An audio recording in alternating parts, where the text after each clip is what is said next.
Kita mulai aja ya. Baik, Prof.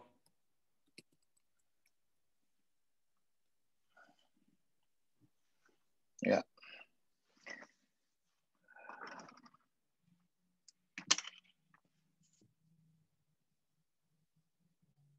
Ya, selamat pagi saudara-saudara. Kita akan sambung kembali tentang gadai yang sebagian sudah saya berikan pada minggu lalu. Seperti yang sudah ditegaskan bahwa mengamati ketentuan gadai, rupanya kita harus mengambil hal-hal yang paling pokok sehingga kita bisa mengetahui apa dan bagaimana karakteristik daripada gadai sebagai lembaga jaminan keberadaan.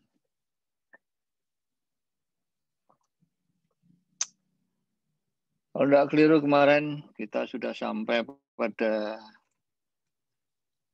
unsur yang menyatakan bahwa perjanjian jaminan gadai merupakan perjanjian sesur, merupakan perjanjian tambahan. Dan ini bisa saudara rujukkan pada diagram yang pernah saya sampaikan. Tapi apakah benar bahwa perjanjian jaminan gadai itu merupakan perjanjian asesur? Kemarin juga sudah saya sampaikan. Dasarnya adalah pasal 1151 BW. Namun hal itu hanya bisa dilihat atau dideteksi secara implisit. Sebab dalam pasal 1151 dikatakan segala bukti untuk perjanjian pokok bisa dipergunakan untuk membuktikan perjanjian jaminan gadai.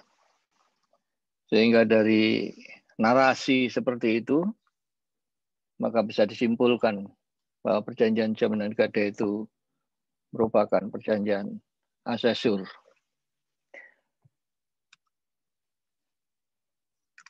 Unsur pokok yang berikutnya bahwa suatu benda sepanjang nilai ekonomisnya masih memungkinkan, pada dasarnya bisa dijaminkan ulang. Ini merupakan suatu prinsip yang ada dalam hukum jaminan. Sebab bagaimanapun benda bisa dijaminkan secara khusus, bisa dijadikan agunan. Itu sudah barang tentu banyak dimotori oleh nilai ekonomis. Sehingga tidak asing manakala di dalam hukum jaminan juga timbul suatu adagium. Pada dasarnya, satu benda bisa dijaminkan secara ulang. Namun, itu tadi, bergantung pada nilai ekonomisnya. Nah, kalau pada dasarnya suatu benda itu bisa dijaminkan ulang, maka gadai ulang pun juga dimungkinkan. Sekali lagi, apakah pasal-pasal di dalam gadai itu menunjukkan kemungkinan adanya gadai ulang? Ternyata ini pun juga hanya bisa ditelusuri secara implisit, yakni dari pasal 1152 ayat 1. Di mana dalam pasal 1152 ayat 1, benda gadai harus dicabut dari kekuasaan nyata pihak debitor untuk kemudian ditaruh dalam kekuasaan nyata kreditor atau pihak ketiga yang disepakati. Jadi kata-kata atau pihak ketiga yang disepakati itu mencerminkan kemungkinan adanya gadai ulang. Oleh sebab itulah mencermati suatu pasal di dalam BW, acap kali kita harus jeli mengkajinya harus kritis. Sebab acap kali di dalam pasal-pasal BW itu tidak pernah diungkapkan secara eksplisit. Jarang sekali yang dinarasikan secara harfiah. Seringkali kata-kata bersayap bisa digali yang kemudian bisa ditarik adanya suatu kesimpulan yang mana hal ini sudah barang tentu tidak mudah. Begitu pula, apakah gadai ulang itu dimungkinkan, apakah tidak? Prinsipnya gadai ulang itu dimungkinkan. Adapun dasarnya, yakni pasal 1152 ayat 1, walaupun hanya bisa ditelusuri secara implisit. Namun demikian, para sarjana menyarankan gadai ulang itu apakah disepakati para pihak, seyogianya ditegaskan dalam perjanjian jaminan gadai. Misalnya saja, para pihak di dalam perjanjian jaminan gadai membuat suatu klausula bahwasanya para pihak sepakat gadai ulang dilarang. Misalnya ada suatu klausula di dalam perjanjian jaminan gadai yang dibuat oleh para pihak, ada suatu klausula yang dengan tegas menyatakan gadai ulang dilarang. Tetapi klausula semacam ini yang menyatakan bahwa gadai ulang dilarang, ini pun menjadi dilema. Sebab kalau memang kreditor di dalam perjanjian jaminan gadainya sendiri secara eksplisit, secara harfiah, kreditor dilarang menggadaikan ulang, andai kata di belakang hari hal itu dilanggar, kreditor tetap menggadaikan ulang. Hal ini rupanya juga terhalang oleh pasal 1152 ayat 4. Di mana dalam pasal 1152 ayat 4 dinyatakan, apabila debitor tidak pernah menggadaikan, maka hal seperti itu tidak bisa dipertanggungjawabkan kepada kreditor. Sehingga gadai ulang yang mestinya dilarang tetapi tetap dilanggar oleh pihak kreditor, hal semacam ini tidak bisa dipertanggungjawabkan kepada kreditor kedua. Inilah suatu bukti lain bahwa mengatur seluk-beluk benda bergerak, tak terkecuali pada saat penjaminan, itu begitu banyak kendala, begitu banyak hambatan-hambatan yang kadang-kadang memang kembali lagi harus dilandaskan pada diri subjek hukum sendiri yang oleh pasal 1965 ditempeli, dilabeli oleh etikat baik. Tapi secara prinsipil bahwa gadai ulang itu dimungkinkan.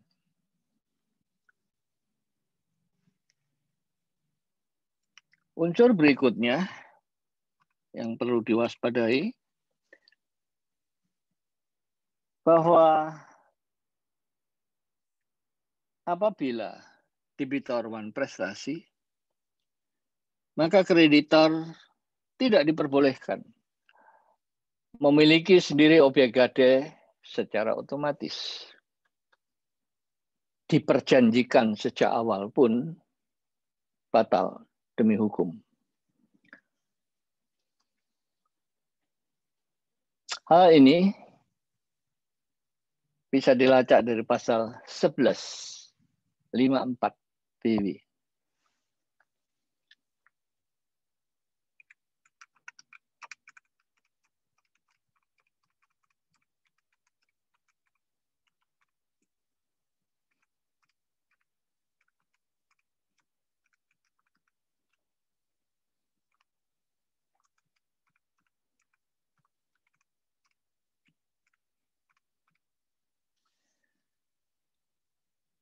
Jadi pasal 1154 ini sebenarnya merupakan suatu perlindungan hukum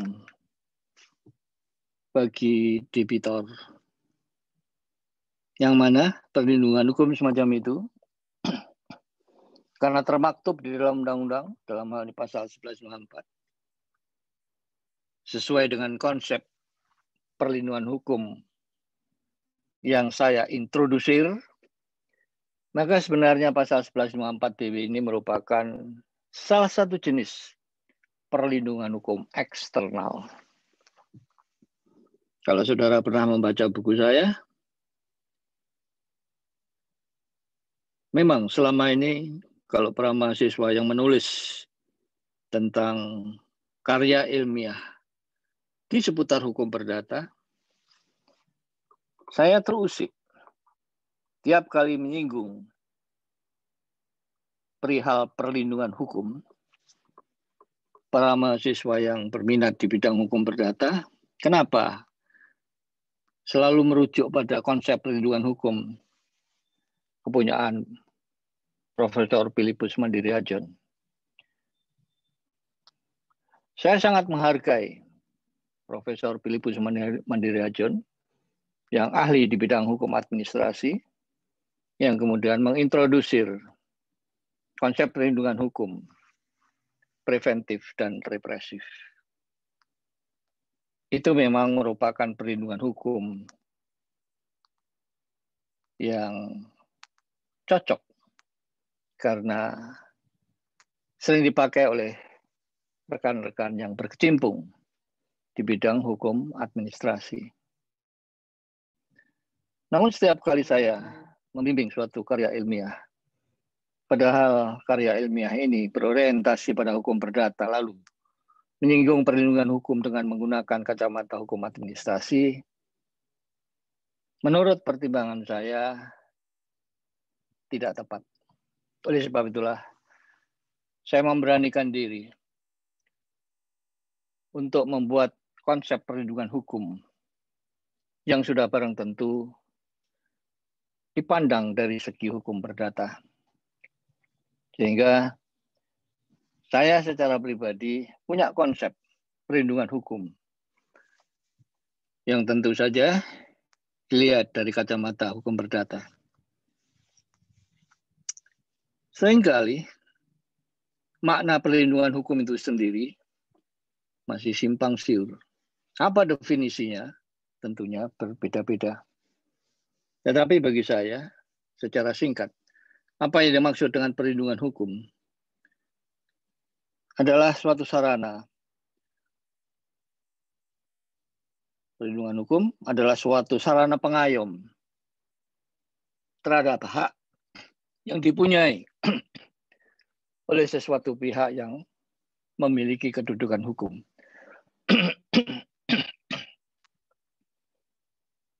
Ya, ini hanya sekedar makna, sekedar definisi tentang perlindungan hukum. Itu pun dari kacamata hukum perdata. Perlindungan hukum adalah sarana pengayom hak bagi seseorang yang memiliki kedudukan hukum. Kalau memang makna perlindungan hukum seperti itu, sedasar dengan sumbernya, saya menyatakan bahwa perlindungan hukum itu ada dua, yakni perlindungan hukum eksternal dan perlindungan hukum internal. Perlindungan hukum eksternal adalah suatu perlindungan hukum yang diberikan oleh penguasa lewat regulasi. Dan ini tentunya berlaku umum. Sebaliknya, perlindungan hukum internal itu merupakan suatu perlindungan hukum yang dicipta oleh para pihak sendiri atas dasar kata sepakat. Yang sudah barang tentu, perlindungan hukum semacam ini hanya berlaku sebatas para pihak saja. Dan itu bisa dituang dalam perjanjian yang mereka rakit. Berdasarkan konsep perlindungan hukum yang saya ungkapkan tadi, maka menurut pendapat saya, pasal 1154 BW ini berjenis perlindungan hukum eksternal karena dicipta oleh penguasa lewat regulasi berupa ketentuan undang-undang, yakni pasal 1154. Yang mana perlindungan hukum eksternal yang ada dalam pasal 1154 itu sebagai sarana pengayom diberikan kepada sesuatu pihak yang punya kedudukan hukum. Dalam hal ini ada debitor. Kita tahu debitor adalah sesuatu pihak yang sudah jelas-jelas punya kedudukan hukum. Itulah unsur lain dari gade, di mana apabila debitor wanprestasi, maka kreditor tidak boleh secara otomatis memiliki sendiri objek gade secara otomatis. Diperjanjikan sejak awal pun batal demi hukum. Kenapa diperjanjikan sejak awal juga batal demi hukum? Karena kita tahu pada waktu perjanjian jaminan gade sedang dirakit, sedang dibangun, pasti posisi debitor kalau dibandingkan dengan kedudukan hukum kreditor relatif lebih lemah. Oleh sebab itulah pihak yang lemah semacam ini, posisi debitor yang ada di bawah kreditor, sudah selayaknya diberikan suatu perlindungan hukum oleh penguasa lewat peraturan perundangan. Itulah suatu unsur lain yang sangat penting. Tapi saudara tahu bahwa pasal 1154 PW ini dicipta 180 tahun yang lalu. Kenapa? Perlindungan hukum eksternal yang ada dalam pasal 1154 itu muncul. Logikanya, ketika debitor menyodorkan benda bergerak untuk dijadikan objek gade, sudah barang tentu pihak kreditor akan melakukan taksasi, akan melakukan penaksiran berapa harga pasarnya. Kalau misalnya saja juru taksasi dari pihak kreditor menyatakan nilai pasar dari objek gade itu adalah 1 juta rupiah, saya yakin bahwa nilai taksasi itu umumnya sedikit di bawah harga pasar. Umumnya itu. Sebab kita juga tidak tahu persis harga pasarnya tepatnya berapa. Acap kali itu juga susah untuk diketahui. Oleh sebab itulah, biasanya juru taksasi itu akan menaksir sedikit di bawah harga pasar. Taruhlah 1 juta rupiah. Sudah barang tentu, kalau ditaksir objek gade itu nilai pasarnya 1 juta rupiah, dapat dipastikan kreditor tidak akan menyalurkan dana pinjaman sebesar 1 juta rupiah. Tidak. Sesuai kebiasaan, kreditor hanya akan menyalurkan dana pinjaman sebesar kisaran 40-60% dari nilai taksasi.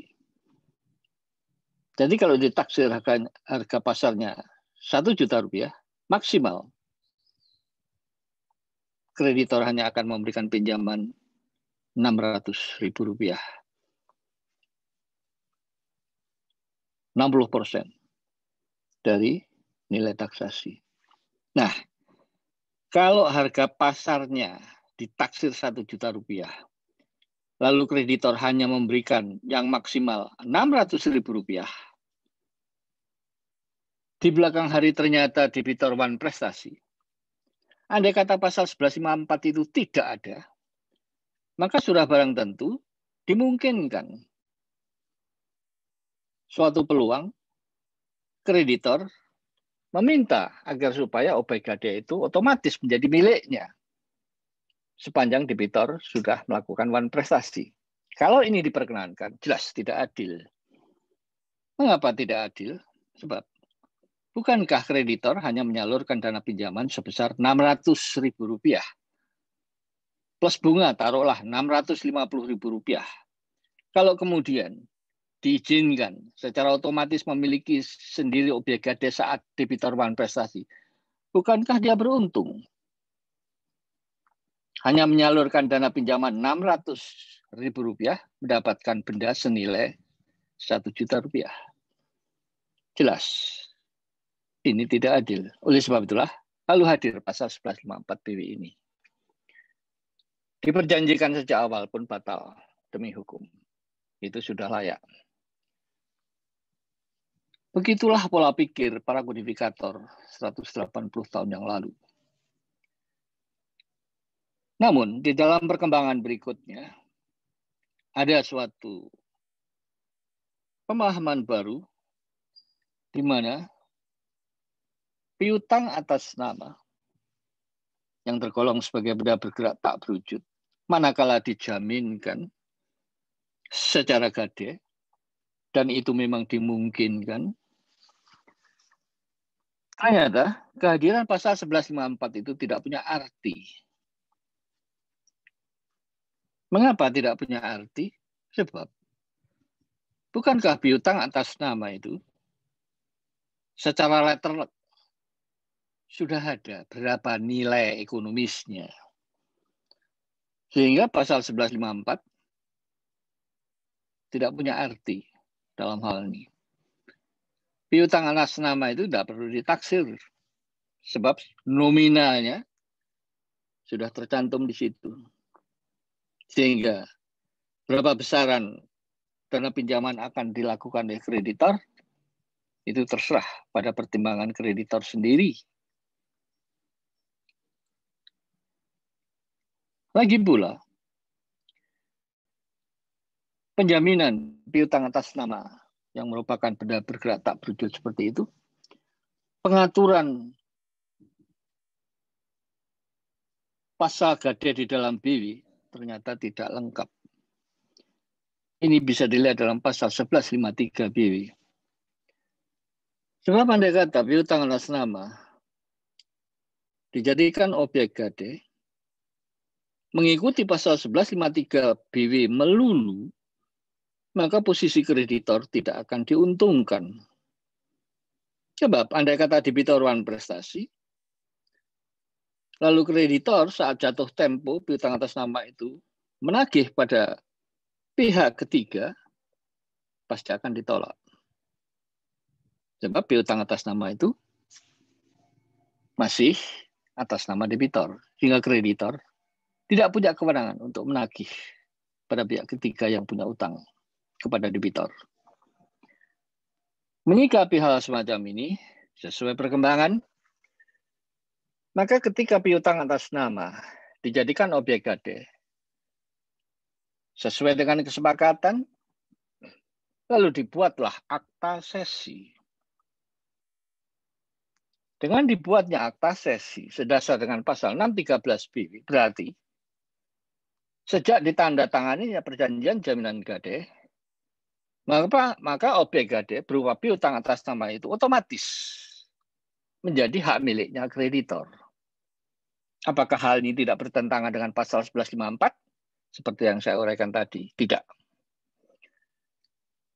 Dalam konteks semacam ini, pasal 1154 tidak ada artinya. Oleh sebab itulah, ketika pasal 1154 itu tidak punya arti, demi menjaga keamanan kreditor, maka ketika piutang atas nama itu dijaminkan secara gade, pada saat itu pula dibuatkan akta sesi. Dengan cara begitulah, andai kata debitor wan prestasi, maka kreditor bisa dan punya kewenangan untuk menagih piutang atas nama itu pada pihak ketiga yang punya utang pada debitor. Inilah salah satu kekurangan daripada ketentuan gade masa kini. Dari ketentuan gade pada masa sekarang. Yang mana ini tentunya belum terlintas pada benak para kodifikator 180 tahun silam. Dan faktanya, hal ini memang tidak bertentangan dengan ketertiban umum. Hal itu wajar. Dunia bisnis bisa mengapresiasi pengikutsertaan sesi pada lembaga jaminan gade yang objeknya piutang atas nama. Itulah pasal 1154.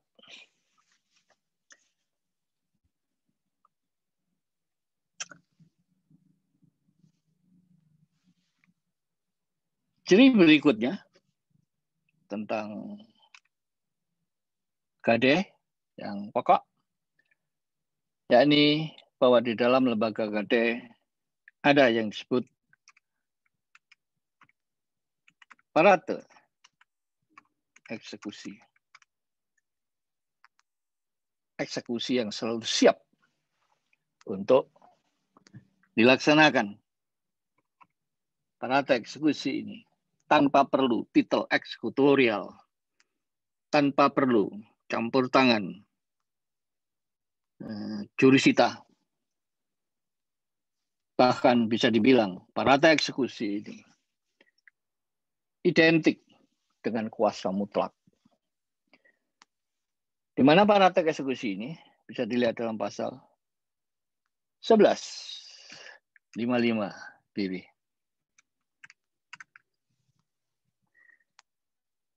Parate eksekusi, eksekusi yang disederhanakan dan dipercepat, ini memang sesuai dengan marwahnya marwahnya gade.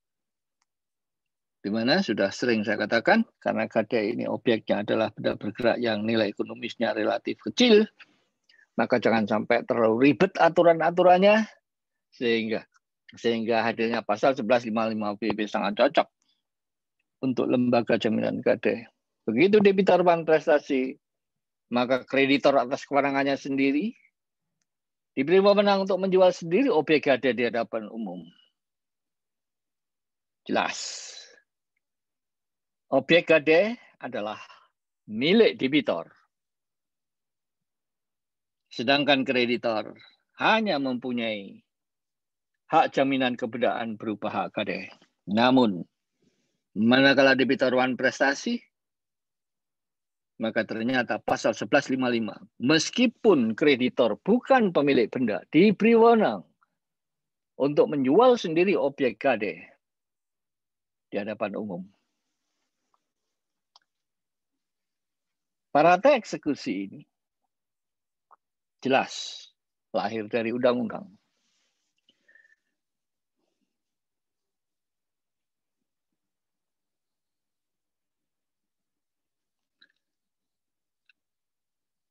Hal ini tentunya berbeda nanti kalau saudara mengkaji hipotek. Sebab parate eksekusi di dalam hipotek bukan lahir demi undang-undang, tapi lahir dari perjanjian. Ketika saya menyimak parate eksekusi dalam KD 1155 BB ini, lalu saya telusuri kira-kira embrionya pasal 1155 yang mengatur tentang parate eksekusi. Lalu saya bandingkan juga dengan parate eksekusi dalam hipotek berdasarkan pasal 1178 ayat 2. Ternyata parate eksekusi yang ada dalam hipotek itu memang sedikit berbeda, agak rumit sedikit kalau dibandingkan parate eksekusi dalam gade. Sebab kalau parate eksekusi di dalam hipotek harus lewat perjanjian. Dan terbukti parate eksekusi di dalam hipotek yang lahir dari perjanjian, kalau ditelusuri, setelah saya kaji, saya kait-kaitkan dengan pasal lain. Sebenarnya parate eksekusi ini embrionya ada dalam pasal 1241 BW. Berarti ada dalam buku 3. Sebab dalam pasal 1241 BW di sana ditetapkan kreditor dapat melaksanakan sendiri prestasi yang diinginkan atas dasar kuasa debitor. Apabila debitor prestasi, maka kreditor dapat melaksanakan sendiri prestasi yang diinginkan atas dasar kuasa dari debitor. Jelas. Ini merupakan embrio dari perata eksekusi. Karena embrio ini ada dalam pasal 1241, berarti ada dalam ranah buku 3B, layak. Kalau perata eksekusi itu baru bisa dilaksanakan oleh kreditor kalau ada kuasa dari debitor. Berarti ini lebih cocok, lebih dekat dengan perata eksekusi dalam hipotek. Di mana perata eksekusi itu harus lahir dari suatu perjanjian. Lalu bagaimana kalau gade? Kok bisa lahir dari undang-undang? Tidak perlu lahir dari perjanjian. Sekali lagi, sudah pernah saya ungkapkan bahwa gade, karena objeknya benda bergerak yang nilai ekonomisnya relatif kecil, maka perata eksekusi itu tidak perlu lahir dari perjanjian. Dianggap terlalu ribet, maka penguasa langsung mengintervensi dengan menghadirkan pasal 1155 BW. Itulah mengenai perata eksekusi. Yang sudah barang tentu, saya tidak akan bisa membahas ini berpanjang-panjang. Karena bagaimanapun itu merupakan sesuatu hal yang kalau dibahas bisa berkepanjangan.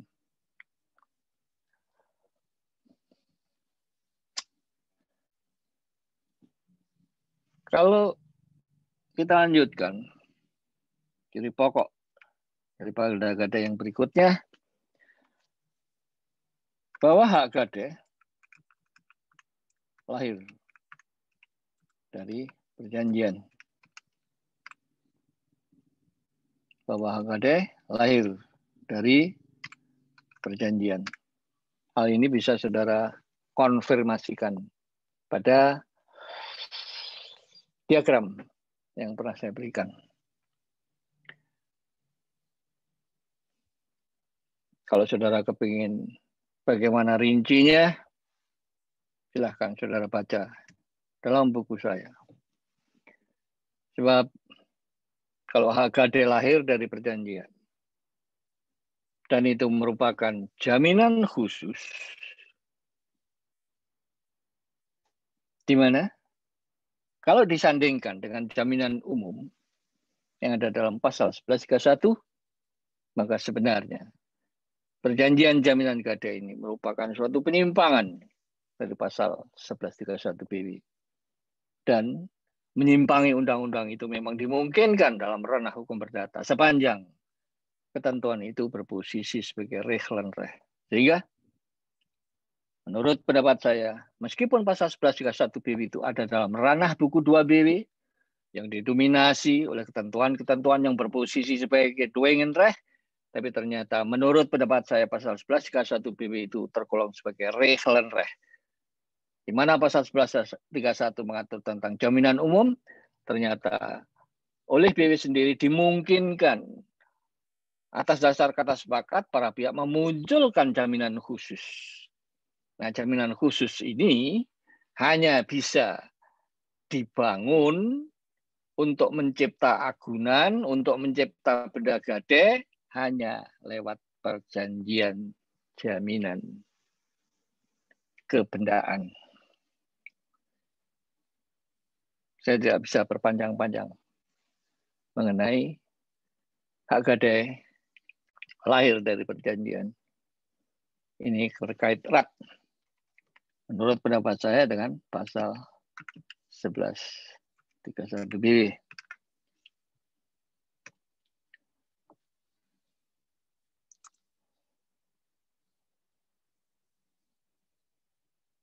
Unsur berikutnya yang saya anggap penting adalah kehadiran pasal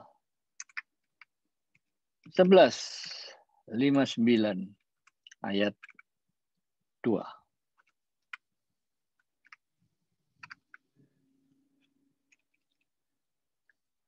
Pasal 1159 ayat 2 BW. Kehadiran pasal 1159 ayat 2 BW memang mendatangkan perdebatan. Sebab ternyata apabila digambarkan dengan kasus yang sederhana, taruhlah debitor sudah mengangsur hutangnya kepada kreditor secara rutin dan dilakukannya dengan baik. Misalnya saja tinggal angsuran yang terakhir. Menjelang angsuran yang terakhir, kita misalkan lalu debitor ngutang lagi pada kreditor. Taruhlah dalam jumlah yang sama. Seperti utangnya dulu. Kalau kreditor ternyata memberikan sejumlah pinjaman, taruhlah sama dengan jumlah pinjaman pada masa lalu, maka dalam peristiwa seperti ini, kalau ditarik dengan pasal 1159 ayat 2,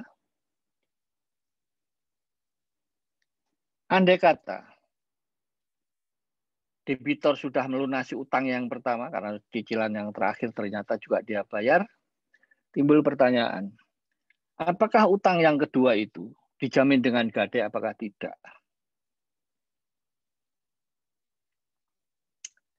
Ini memang menjadi perdebatan. Ada yang mengatakan tidak. Alasannya, perjanjian jaminan gade harus dibuat secara tegas. Harus dibuat secara konkret. Sehingga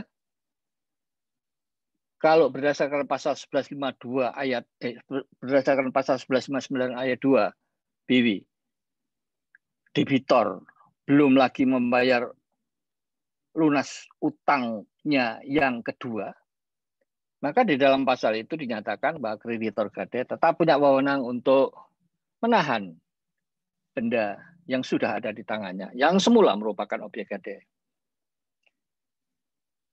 Kalau memang demikian halnya, bahwa perjanjian jaminan gade itu, menurut pendapat yang pertama tadi, harus dibuat secara konkret, maka kewenangan kreditor menahan benda yang bersangkutan, yang semula dalam utang pertama sebagai objek gade, lalu apa kewenangan kreditor menahan benda tersebut?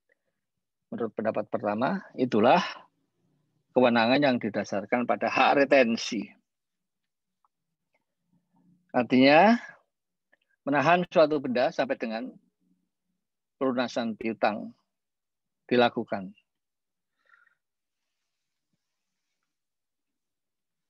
Pendapat ini karena didukung dengan suatu argumen, saya juga menghormati pendapat itu. Tapi bagi saya pribadi, meskipun utang kedua itu tidak secara konkret dilakukan perjanjian jaminan gade antara debitor dan kreditor, akibat adanya utang yang kedua, bagi saya, utang yang kedua itu tetap dijamin dengan gade. Ini saya tarik di dalam BW memang dimungkinkan adanya implied contract, implied agreement. Sehingga implied agreement itu saya pakai sebagai dasar dengan alasan, bukankah aturan-aturan gade itu dibuat jangan sampai terlalu ribet. Sehingga kalau utang kedua tetap menahan benda gade, dan itu dilakukan oleh kreditor demi menjamin piutangnya yang kedua, dan kewenangan menahan benda tersebut tetap didasarkan pada gade, meskipun perjanjian jaminan gade tidak pernah dibuat secara konkret. Sebab hal ini demi efisiensi. bukankah jumlah pinjaman itu relatif kecil? Memang pasal 1159 ayat 2 BW ini sering mendatangkan perdebatan, dan itu sah-sah saja. Bagi saya, bahwa dalam pasal 1159 ayat 2, kewenangan kreditor untuk menahan objek gadai untuk piutangnya yang kedua bukan didasarkan pada hak retensi, tetapi didasarkan pada hak gadai. Meskipun perjanjian jaminan gadainya tidak dibuat secara konkret, saya anggap, jadi ada anggapan di situ, ada pula perjanjian jaminan gadai secara diam-diam.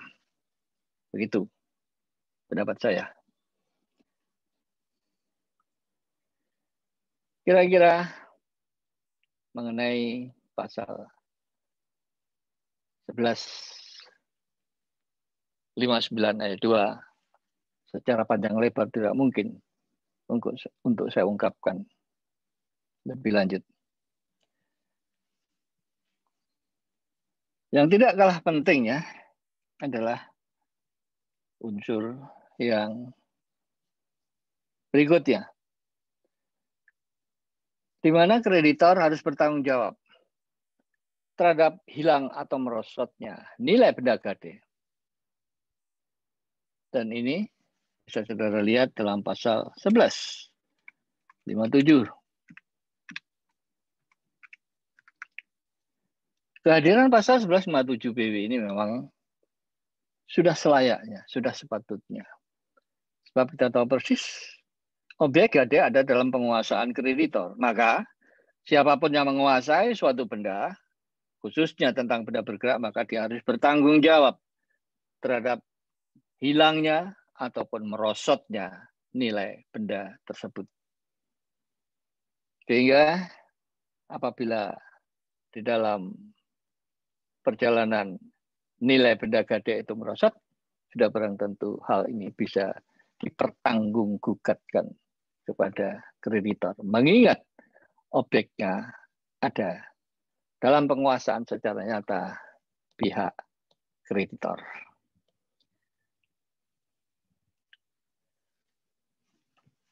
Itulah unsur-unsur gadai.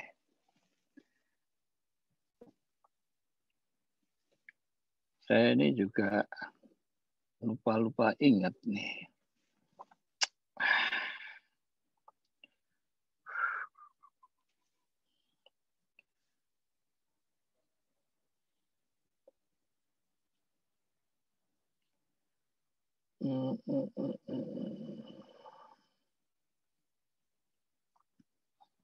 Saya tak lihat kontraknya yang dulu dikirimkan Bu.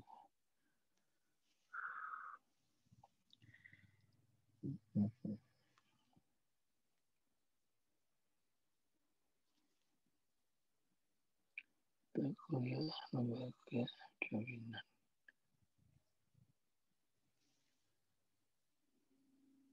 Oh, oke. Oh ya, itulah gadai. Ternyata saya juga harus membahas tentang hipotek. Ini kan tanggal 14 Oktober ya. Iya, Prof. 14 Oktober ya. Wah, ini rupanya tidak nututi ini. Tapi baiklah, agak ngebut ini. Nanti toh kalau tidak selesai silahkan baca buku saya. Itulah beberapa hal mengenai unsur-unsur pokok mengenai gadai. Sekarang kita berpindah untuk membahas lembaga jaminan kebudayaan berikutnya, yakni hipotek.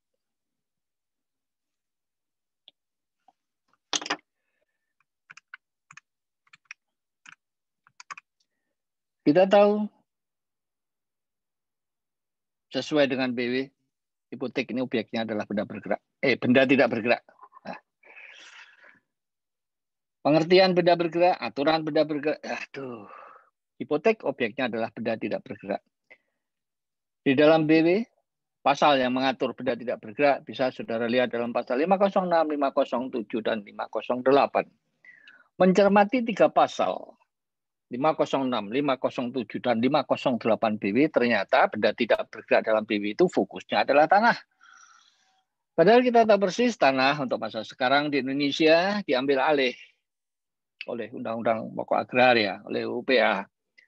Sehingga dengan sendirinya seluk-beluk tanah, pasal-pasal sepanjang mengenai bumi, air, dan kekayaan alam yang terkandung di dalamnya yang ada pada BW sudah tidak berlaku lagi. Mestinya termasuk benda tidak bergerak, baik itu substansi ataupun istilahnya. Ya, jadi menurut saya hipotek objeknya adalah benda tidak bergerak. Aturan tentang benda tidak bergerak pasal 506, 507, 508. Ketika pasal itu kalau dicermati ternyata fokusnya adalah tanah. Padahal tanah di Indonesia pada waktu sekarang sudah diambil alih oleh UPA. Sehingga dengan sendirinya sesuai dengan gaya normatifnya benda tidak bergerak itu untuk masa sekarang di Indonesia itu sudah tidak ada. Yang ada apa? Yang adalah benda tanah. Benda tidak bergerak tidak ada. Karena benda tidak bergerak itu merupakan istilah dan aturannya ada di dalam BW. Dan kita tahu persis karena itu sudah menyangkut tanah, apa yang ada di dalam BW menjadi tidak berlaku lagi. Tolong hal ini dicermati betul. Jadi kalau kita ini sekarang mengklasifikasi benda yang kita injek setiap hari, lalu masih diklasifikasi sebagai benda tidak bergerak, menurut saya itu tidak tepat. Setiap hari kita ini menginjak, pada waktu berjalan, menginjak benda itu bukan benda tidak bergerak, tapi benda tanah. Inilah yang kadang-kadang tidak disadari sepenuhnya. Sebagaimana kita membahas KD, maka saat membahas hipotek, saya juga hanya akan membahas unsur-unsur pokoknya saja. Seperti halnya pasal awal di dalam KD, maka pasal awal di dalam hipotek, yakni pasal 1162, di dalam pasal itu ditentukan tentang definisi hipotek. Dalam pasal 1162 dikatakan, hipotek adalah hak kebendaan atas benda tidak bergerak untuk mengambil penggantian pelunasan dari suatu perikatan. Jadi definisi hipotek dalam pasal 1162 di sana dikatakan, hipotek adalah hak kebendaan atas benda tidak bergerak untuk mengambil penggantian pelunasan dari suatu perikatan. Nah, sebenarnya kalau mau diurai, definisi hipotek dalam pasal 1162 ini sebenarnya lumayan panjang. Tapi ya itu tadi, kalau saya berpanjang-panjang, waduh, habis waktunya. Sebab kata demi kata yang ada dalam definisi pasal 1162 ini, kalau mau diurai, sebenarnya lumayan panjang. Tapi baiklah, kalau memang saudara kepingin tahu bagaimana rincinya, silahkan baca buku saya.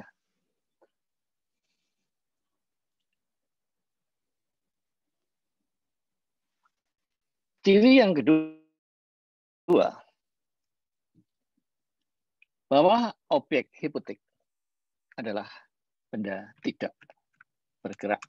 Sekali lagi ya, ini kan bicara di ruang lingkup BW.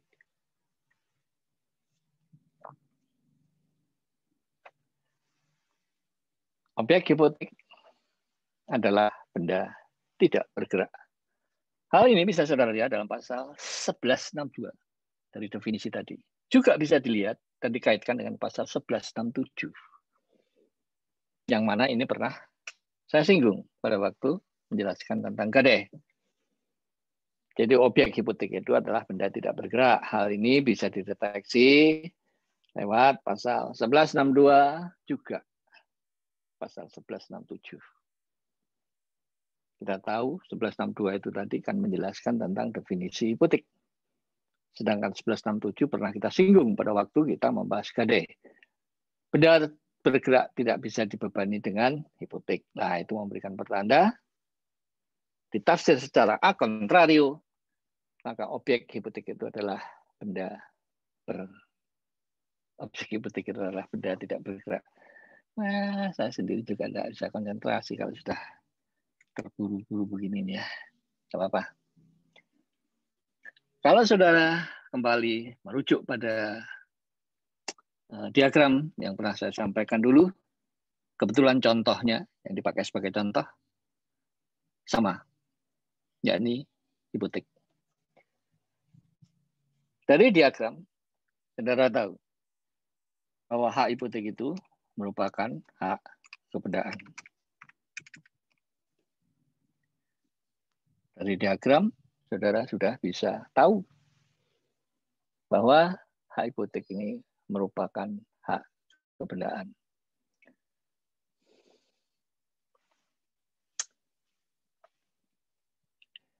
Apakah benar hak hipotek itu merupakan hak kebendaan?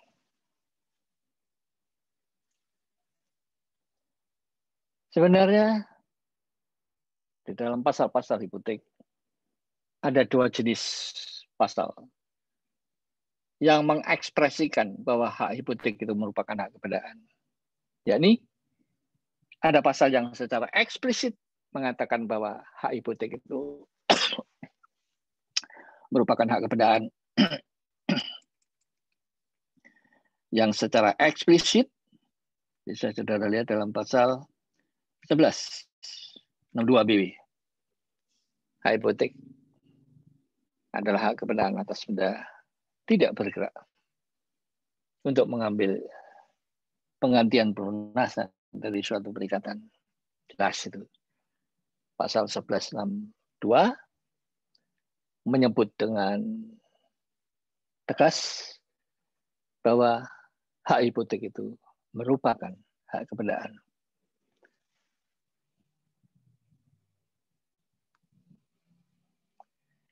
Tapi selain itu ada pula pasal-pasal yang menyatakan bahwa hak hipotek itu merupakan hak kebendaan, tapi dinyatakan secara implisit.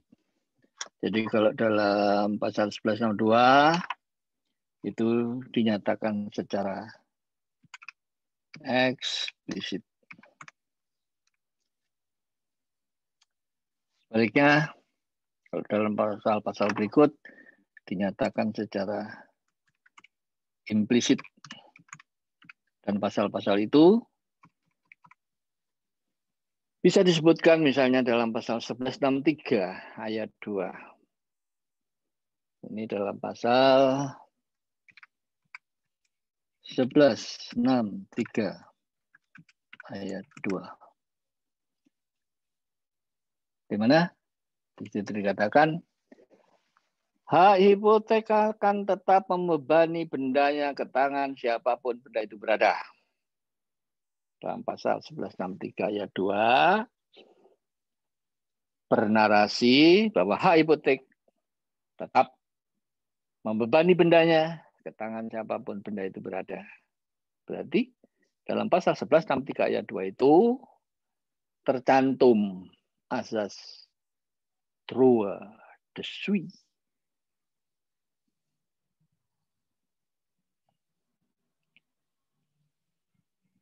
Bahkan kalau mau ditelusuri, dalam pasal 1163 ayat 2 itu tidak hanya termaktub sifat droit de suite, tapi juga termaktub sifat mutlaknya hak kebendaan.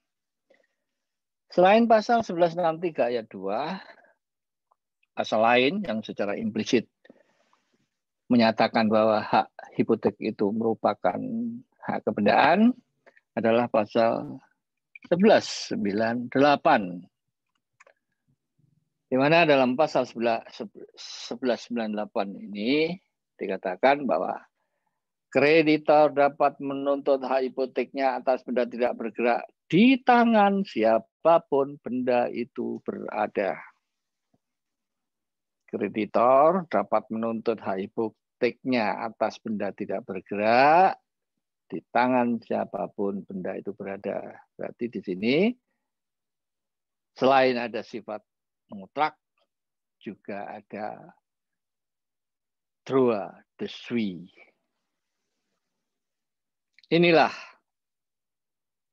ketentuan, baik secara eksplisit ataupun secara implisit, yang menyatakan bahwa hak hipotek itu merupakan hak kebendaan. Yang eksplisit bisa saudara baca dalam 1162, yang implisit bisa saudara baca dalam pasal 1163 ayat 2, juga pasal 1198.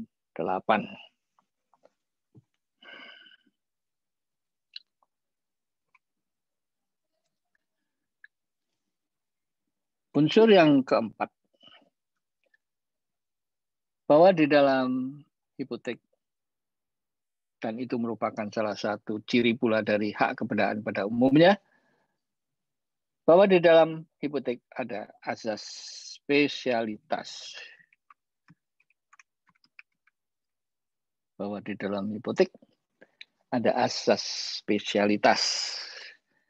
Hal ini bisa dilihat dalam pasal 1174 BW.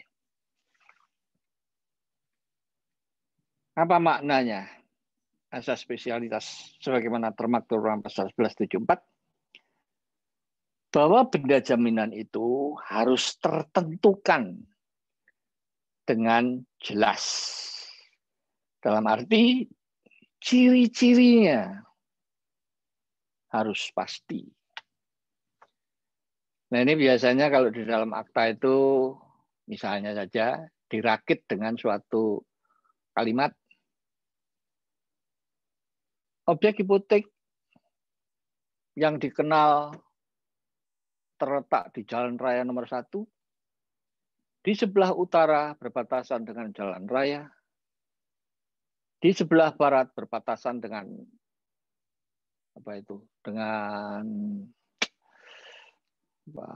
dengan kafling lupa. Sebelah barat berbatasan dengan tanah yang nomor sekian, sebelah timur dengan tanah nomor sekian, sebelah selatan berbatasan dengan sungai. Nah, hal-hal begitu itu mencerminkan adanya asas spesialitas sebagaimana diatur dalam pasal 1174. Nanti kalau saudara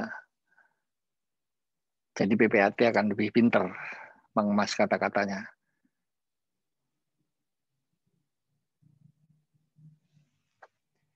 Asas spesialitas ini sangat penting. Jadi spesifikasi objek gadai itu harus tertentukan dengan jelas. Apa pentingnya? Pentingnya nanti kalau misalnya debitor prestasi lalu dilakukan eksekusi, maka eksekusinya jangan sampai keliru.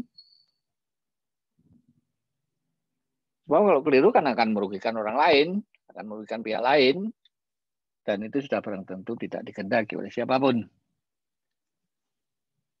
Ciri berikutnya dari hipotek, dan ini sebenarnya juga merupakan ciri hak kebendaan pada umumnya, di mana di dalam hipotek ada yang disebut asas publisitas. Dan ini sudah pernah kita bahas juga di dalam gadai. Hanya saja asas publisitas di dalam hipotek itu bisa dilihat dalam pasal 1179. Hak gadai karena merupakan hak kebendaan juga, pasti di situ juga harus memenuhi asas publisitas. Asas publisitasnya gadai seperti yang sudah Saya jelaskan lewat pola Inbesitzstellung. Berbeda dengan asas publisitasnya dalam hipotek. Kalau asas publisitasnya hipotek, maka perjanjian jaminan hipotek itu harus didaftar dalam suatu register umum. Inilah yang saya katakan asas publisitas konkret. Nah, berdasarkan pasal 1179, maka di situ terkandung asas publisitas. Artinya bahwa hipotek itu harus didaftar dalam suatu register umum dan ini ditangani oleh BPN. Kenapa asas publisitas itu penting? Seperti yang sudah saya jelaskan pada waktu membahas KD. Jadi objek hipotek ini semula kan ada dalam kungkungan pasal 1131 BW. Dan itu publik tahu bahwa semua harta orang itu selalu dijadikan jaminan atas perikatan-perikatan yang dibuatnya. Begitulah wujud daripada jaminan umum.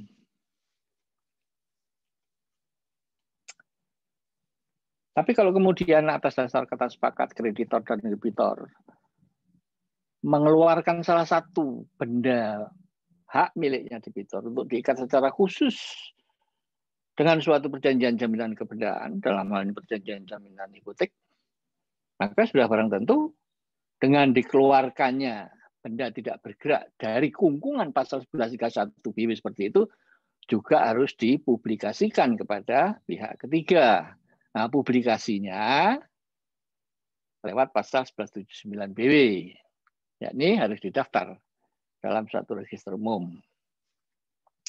Kalau KD dulu dengan pola Inbesitzstellung 1152.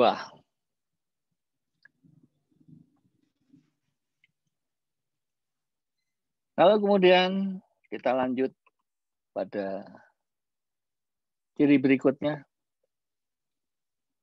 baik di dalam KD seperti yang pernah kita bahas dulu, begitu pula di bidang hipotek. Namanya Beschikkingsbevoeg itu merupakan suatu patokan di dalam hukum jaminan.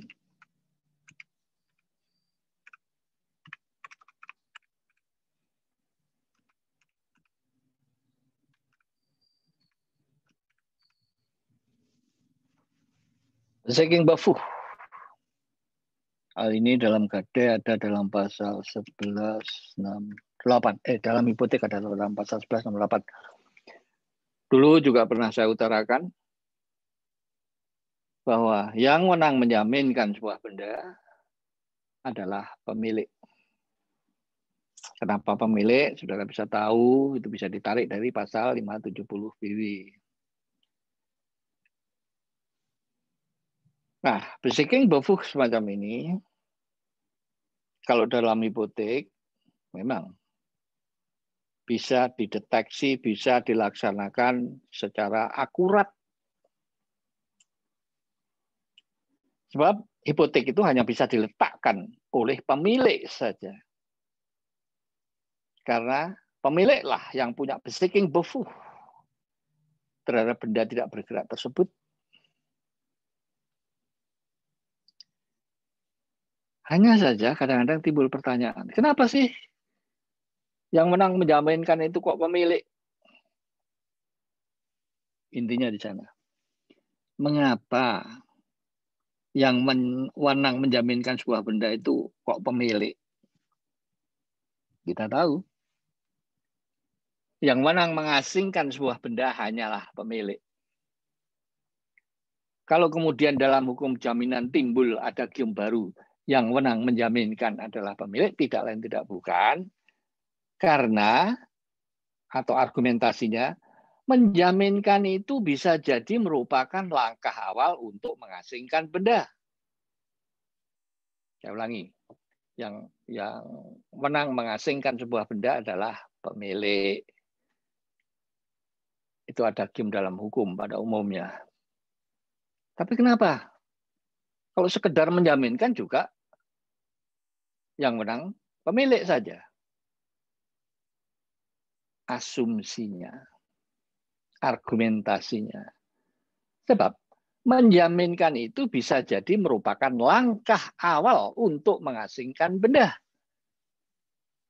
Kenapa begitu? Sebab apabila debitor prestasi sesuai dengan prosedur, maka objek jaminan itu akan dijual lelang. Siapa penjualnya? Tidak lain tidak bukan adalah debitor selaku pemilik. Sebab kita tahu persis benda yang sedang dijaminkan itu hak miliknya ada pada debitor. Itulah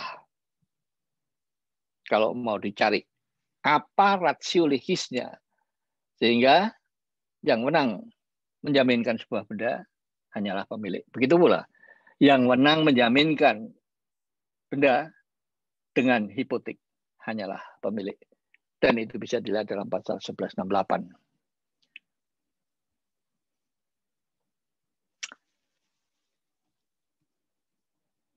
Jadi berikutnya,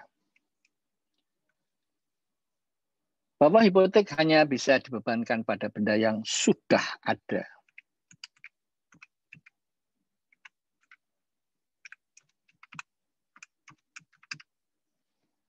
Hal ini bisa dilihat dalam pasal 1175 BW. Jadi menurut BW dulu, benda yang belum ada itu tidak bisa dijadikan objek hipotek, tidak bisa. Dan itu bisa digali dari pasal 1175. Hanya benda yang sudah ada saja yang bisa dibebani dengan hipotek. Karena bagaimanapun itu berkait erat dengan masalah besiking befuh.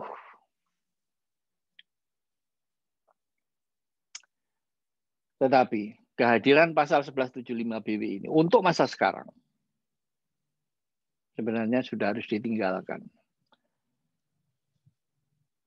Kenapa harus ditinggalkan? Mungkin saudara bisa baca dalam buku saya mengenai hipotek pesawat udara. Sebab kita tahu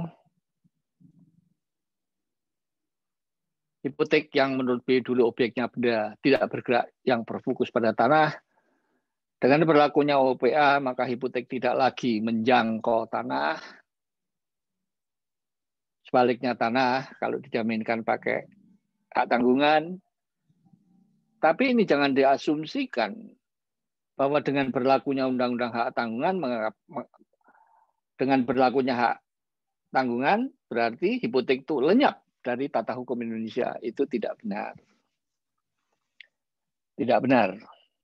Memang dengan berlakunya undang-undang hak tanggungan, hipotek diamputasi. Bukan ditebas lehernya. Enggak, dia hanya diamputasi. Jadi berarti masih hidup, masih.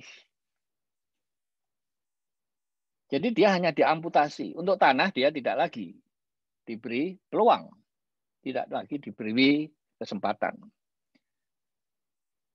Lalu kalau hipotek untuk masa sekarang dengan adanya UPA, hipotek tidak lagi berobjek tanah, lalu objeknya apa? Nah, ini bisa saudara lihat dalam Undang-Undang Pelayaran. Di mana dalam Undang-Undang Pelayaran, kalau tidak keliru pasal 64, kapal laut yang sudah terdaftar manakala dijaminkan mempergunakan hipotek. Berarti hipotek itu secara normatif di Indonesia masih eksis. Dan ini bisa dirujuk pada Undang-Undang Pelayaran. Menurut pertimbangan saya, Undang-Undang Penerbangan di Indonesia itu sebenarnya potensial bisa mendayagunakan hipotek ketimbang tidak ada. Sebab pesawat udara itu kalau dijaminkan secara eksplisit Undang-Undang Penerbangan tidak pernah menyebutkan. Undang-Undang Penerbangan hanya menyebutkan bahwa pesawat udara bisa dibebani dengan hak jaminan kebendaan itu aja. Lalu kalau bisa dibebani dengan hak jaminan kebendaan, lembaganya apa? Nggak dijelaskan. Oleh sebab itulah saya mengusulkan daripada tidak ada, ya seyogianya ada. Pakai apa? Ya, yang paling potensial ya pakai hipotek. Oleh sebab itulah hipotek ini selain secara normatif bisa dibebankan untuk kapal laut yang sudah terdaftar, sebenarnya juga potensial bisa dibebankan pada pesawat udara.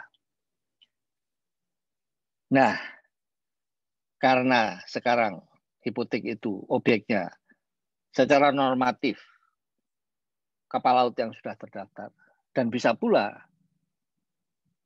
dibebankan pada pesawat udara, kita tahu nilai kapal laut yang sudah terdaftar juga nilai ekonomis pesawat udara sangat tinggi. Sehingga kalau misalnya saya sebagai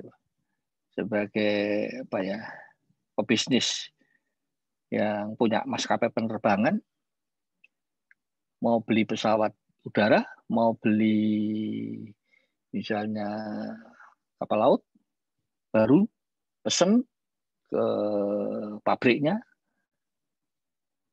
sudah tentu pabrik yang mau membuatkan pesawat udara ataupun kapal laut tadi kan minta Forskot. Saya tidak punya uang, bisa ngutang pada bank. Lalu apa jaminannya? Ya itu tadi, kapal laut yang spesifikasinya sudah ada di perusahaan kapal laut, begitu pula di pabriknya pesawat udara, spesifikasinya kan sudah ada. Meskipun bendanya secara konkret belum ada. Nah, disinilah sebenarnya kapal laut yang belum ada, pesawat udara yang belum ada, bisa dijadikan objek hipotek. Manakala bank setuju. Itu jalan pemikiran saya. Sehingga pasal 1175 untuk masa kini, juga untuk masa mendatang, seyogianya ditinggalkan. Jangan diadopsi. Kalau kita nanti secara khusus mengatur Lembaga Jaminan Hipotek Nasional Indonesia, maka seyogianya pasal 1175 BW itu jangan diadopsi, karena itu sudah ketinggalan zaman.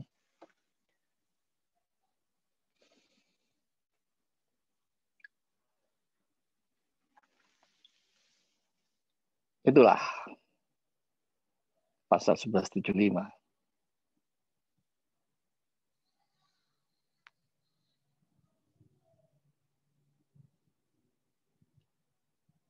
Nah,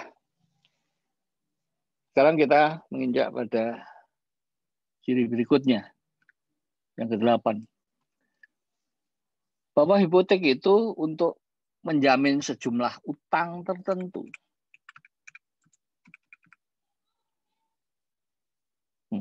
Bukan utang ya, piutang maksudnya.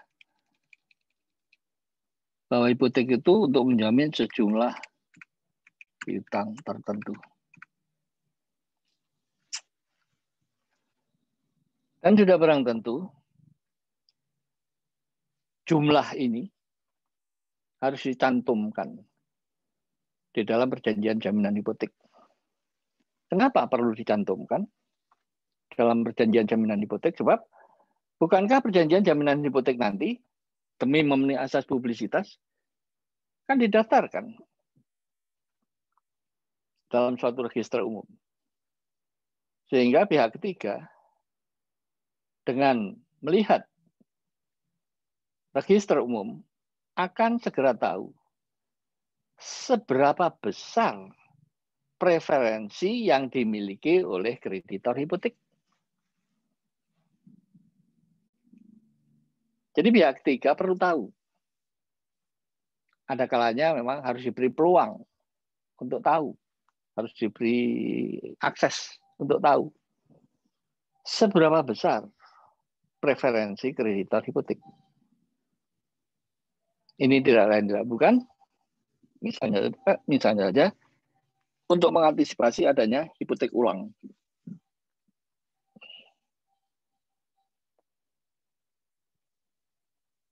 Inilah piutang, bisa utang ya. Piutang tertentu.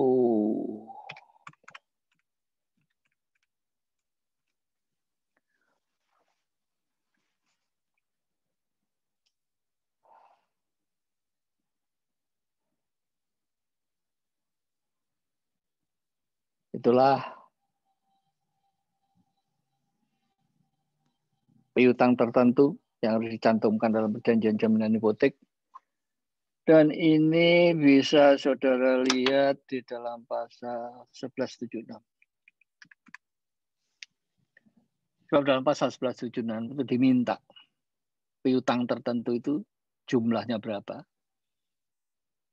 Harus dicantumkan dalam perjanjian jaminan hipotek dan kemudian sesuai dengan asas publisitas akan didaftarkan ke dalam register umum. Yang notabene pihak luar bisa secara luasa memperoleh akses untuk mengetahui seberapa besar preferensi dari kreditor hipotek.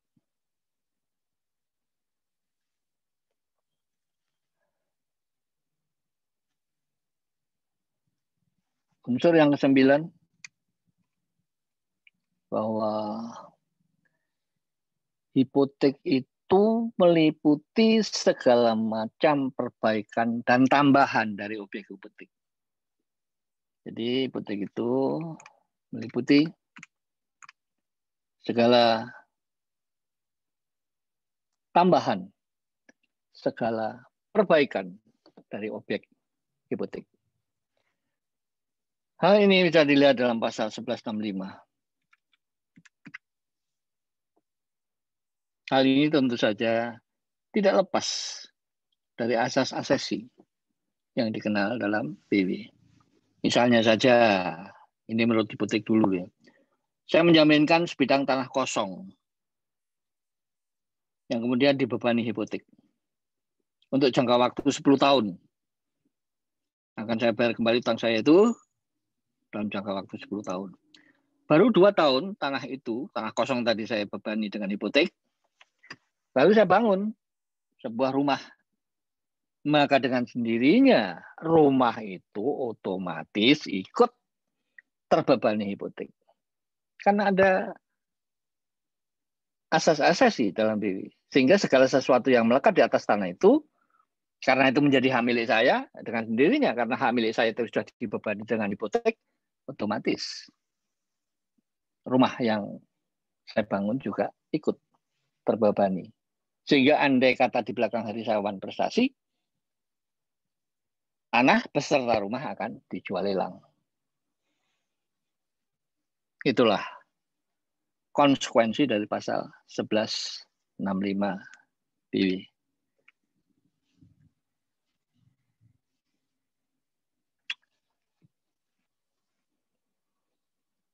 Kalau saudara rujukkan pada diagram, saudara sudah tahu. Namanya perjanjian jaminan hipotek itu merupakan perjanjian asesor. Jadi kalau saudara rujukkan, apakah benar perjanjian jaminan hipotek itu merupakan perjanjian asesor, sudah saya jelaskan pada waktu membuat diagram. Dan ini di dalam aturan hipotek bisa dilihat dalam pasal 1209.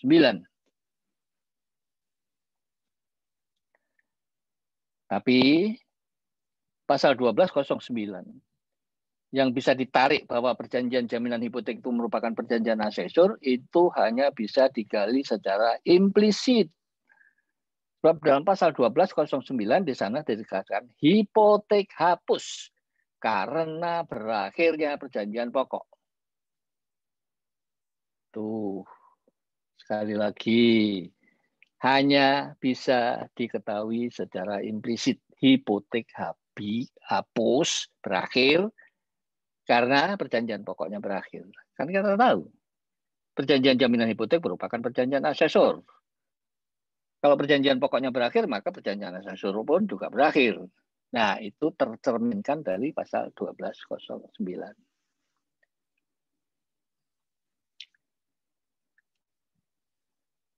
Ciri berikutnya, bahwa hak hipotek itu punya preferensi. Bahwa di dalam hipotek ada ciri preferensi. Tapi Hal ini hanya bisa saya ketemukan di dalam pasal 1133 BW. Dalam ketentuan hipotek sendiri, saya bolak-balik, ya sampai dengan saat sekarang kok nggak ketemu gitulah. Tapi sebenarnya ada. Saking saya saja yang belum menemukan.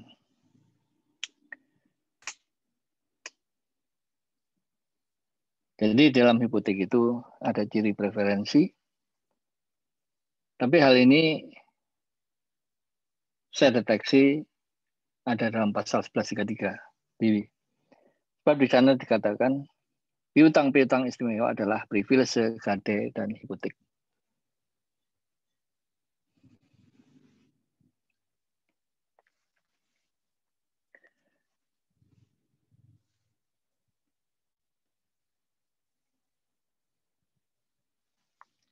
Ciri yang berikutnya, yang nomor 12. Di dalam hipotek, eksekusinya mudah, efisien, dan ini penting. Eksekusinya mudah itu tercermin dalam pasal 1178 ayat 2 yang mengatur tentang parate eksekusi. Ciri yang ke-12, eksekusi daripada hipotek itu mudah. Dan ini bisa dideteksi lewat pasal 1178 ayat 2, di mana dalam pasal itu sebenarnya mengatur tentang parate eksekusi. Hanya saja, seperti yang saya utarakan dulu, parate eksekusi dalam hipotek itu lahir dari perjanjian, bukan dari undang-undang. Berbeda dengan gade. Kalau gade kan lahirnya dari undang-undang.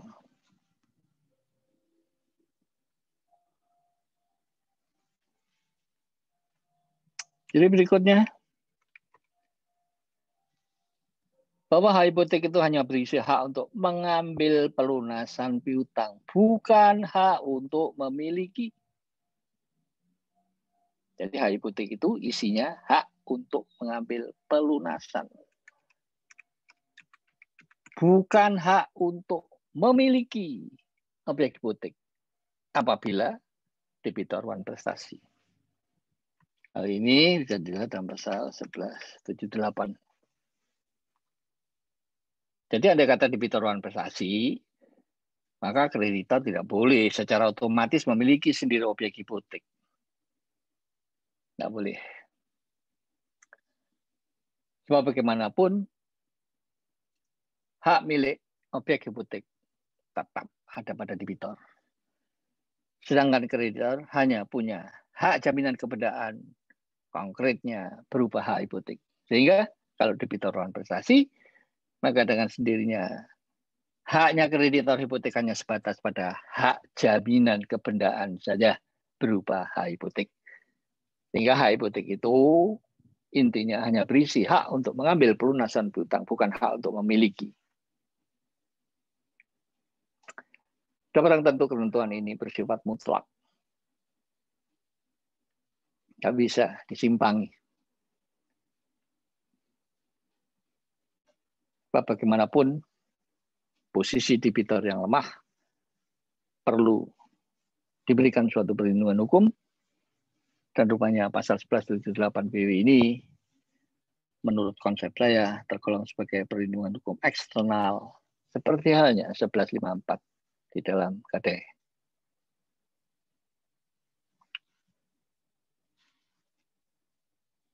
Ciri yang ke-14, bahwa hak hipotek tidak dapat dibagi-bagi.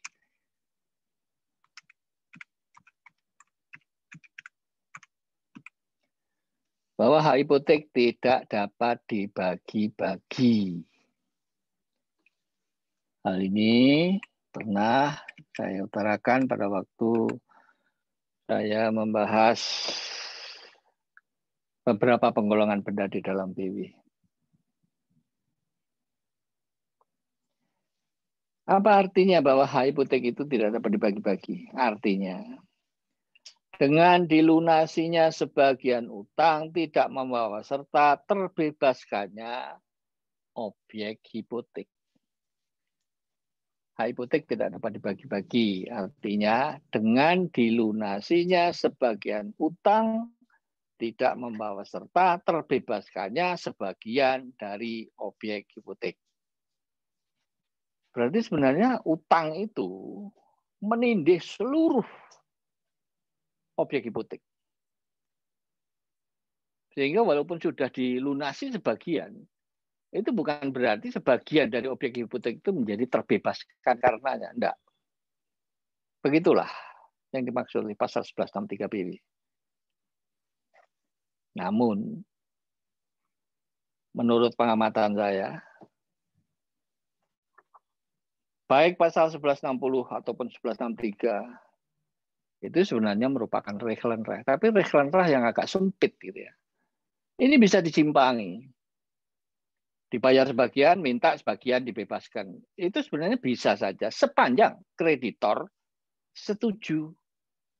Jadi semuanya bergantung pada kreditor. Kalau kreditornya bilang tidak mau, ya tidak bisa. Oleh sebab itulah sebenarnya pasal 1160 yang ke 1163 itu sebenarnya posisinya sebagai regelenreh, tapi ruang lingkupnya itu sangat sempit. Sebab itu tergantung pada kreditor. Sepenuhnya tergantung pada kreditor. Ya inilah cirinya ketentuan yang berposisi sebagai regelenreh di dalam buku 2 BW. Kita tahu kan buku 2 BW itu bersifat tertutup, didominasi oleh ketentuan-ketentuan yang berposisi sebagai regelenreh. Kalau di situ ada 1-2 pasal yang sebenarnya merupakan regelenreh, itu bisa disimpangi. Tapi kalau menyimpangi itu pasti ada keistimewaan yang berbeda jauh dengan regelenreh yang ada dalam buku 3 BW. Beda jauh. Kenapa kok beda jauh? Ya itu tadi. Karena regelenreh ini ada dalam ruang lingkup buku yang bersifat tertutup. Maka berlakulah pepatah. Masuk kandang kambing mengembik, masuk kandang sapi menguak. Boleh regelenreh di situ boleh. Ada dan memang tidak mungkin. Tidak ada itu tidak mungkin. Karena tidak ada yang mutlak. Sehingga andai kata ada regelenreh yang terkandung di dalam buku 2 BW, maka dia juga harus mengembik karena dia masuk kandang kambing. 1131 misalnya bisa disimpangi, tapi begitu disimpangi bukan berarti 1131 itu lenyap dari tata hubungan para pihak. Enggak, begitu pula dengan 1160 juga 1163. Regelenreh, tapi peluangnya itu terbatas. Baru benar-benar bisa disimpangi kalau kreditornya setuju. Inilah ciri-ciri pokok daripada hipotek yang saya mohon maaf saya tidak bisa menguraikan berpanjang-panjang sebab waktunya tidak memungkinkan. Kalau kepengen tahu, ya silakan baca buku saya. Itulah yang bisa saya berikan sampai dengan saat ini sesuai dengan jadwal. Untuk semester kali ini, kuliah saya akhiri. Minggu depan ada tim dosen lain yang mengajar. Kurang lebihnya, saya mohon maaf. Manakala saudara tidak paham dengan apa yang pernah saya uraikan selama ini, saudara bisa WA saya. Apa yang tidak atau belum dipahami, insyaallah saya akan melayani seoptimal mungkin.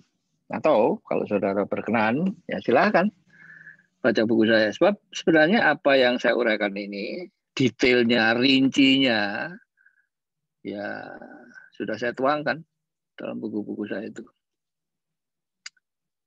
Ya tinggal saudara mau menyelami apakah tidak, ya terpulang kembali pada diri saudara. Lagi pula, seperti yang saya katakan, bahwa hipotek yang dulunya berobjek pada benda tidak bergerak dan fokusnya tanah, sekarang sudah tidak lagi menguasai tanah diambil alih oleh Undang-Undang Hak Tanggungan. Tapi menurut pengamatan saya, Undang-Undang Hak Tanggungan sendiri itu sebenarnya merupakan suatu duplikasi dari hipotek.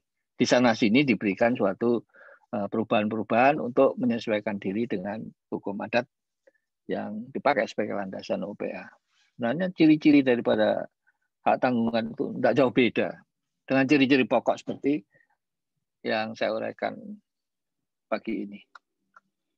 Memang ada beberapa perbedaan, di mana perbedaan itu sudah barang tentu untuk menyesuaikan diri dengan marwahnya OPA yang dilandaskan pada hukum adat. Tapi kadang-kadang justru perbedaan-perbedaan itu acap kali memelintir prinsip-prinsip hukum jaminan. Tapi begitulah undang-undang kita, undang-undang yang dibuat oleh pemerintah Indonesia acap kali tidak konsisten, acap kali satu dengan yang lain saling berbenturan, sehingga ujung-ujungnya menurut pengamatan saya muncullah gelombang omnibus law. Hanya sayangnya omnibus law saya belum mencermati apakah omnibus law ini juga menjangkau BW. Saya juga belum tahu. Sebab bagaimanapun sebenarnya BW ini yang bernuansa bisnis, harusnya ya diperhatikan. Tapi ya begitulah perundang-undangan kita. Di mana satu dengan yang lain seringkali bertubrukan. Undang-undang hak tanggungan, undang-undang jaminan fidusia, kadang-kadang bertubrukan misalnya dengan undang-undang kepailitan. Tidak kalah serunya, kadang-kadang disunat oleh Mahkamah Konstitusi. Jadi apa ya, menjadi gaduh, sehingga kepastian hukum yang sangat dibutuhkan oleh dunia bisnis menjadi tidak bisa terrealisasi dengan mantap. Itulah saudara-saudara. Atau mungkin ada yang tanya, mumpung ada waktu dikit nih. Ya, waktunya masih ada nih. Oke, kalau tidak ada, saya akhiri. Misalnya masih ada pertanyaan yang saudara belum paham, silahkan WA saya. Nanti akan saya telepon saudara. Baiklah, selamat siang. Sampai ketemu di lain kesempatan dalam keadaan sehat walafiat. Selamat siang. Selamat siang, Prof.